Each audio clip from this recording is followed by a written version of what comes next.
O despassado, Isaac. Não, Deus, o que está cedendo tanto?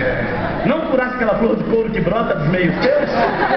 Já estou melhor, é que peregrino há muitos anos, por isso precisava esse seu dor. Entendi. E tu, o que fazes aqui? Ah, vim com Moisés, já está escravo, acabei de caminho.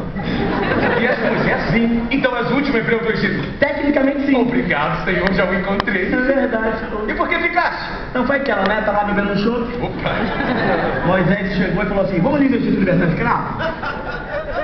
Vamos nessa. Tem juventude do sindicato, PCE, Partido Comunista, pelo tipo ali. Vamos nessa, galera. Aqui na nossa terra, vamos andar do Egito, caminhando e cantando. Hebreu, bonito, jamais será. Ei, no bar aqui, vai tomar no cu. Todo mundo indo embora, de boa. De repente, a gente olha pra trás, só vê o exército da rainha. Mata toda moda! Morreram todos? Calma, Moisés, estadista, Moisés.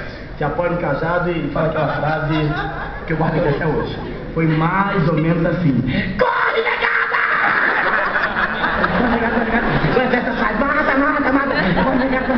Chegamos na margem do Mar Vermelho. Eu falei, fudeu. Eu não sei nadar, metade que não sabe nadar, fudeu, Mar Vermelho, fudeu. Eu não notei o velho! Moisés bateu o cajado no chão, o mar abriu! Juro. Eu nem tinha paraquedinho, nem tinha paraquedinho. Falei, caralho!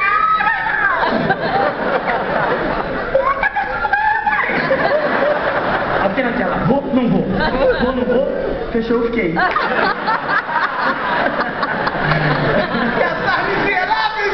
Tô tranquilo. Tem certeza? Tô sussa. É? Casei com egípcia. Ah, garoto. Comprei um camelo zero. Eu me fudi com esse negócio de pirâmide. Pirâmide? Você investiu em construções? Herbalife.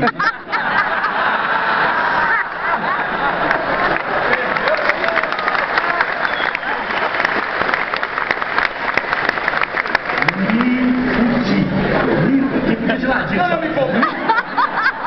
Tive que na porra do camelo. Perca peso agora, pergunte-me como inferno. E o Boston, você camisa na doga. Não entendo. O Senhor me enviou para levar os hebreus do Egito. Tô engano. És hebreu. Tô legal. Deve ser comigo. Eu vou ficar. Siga.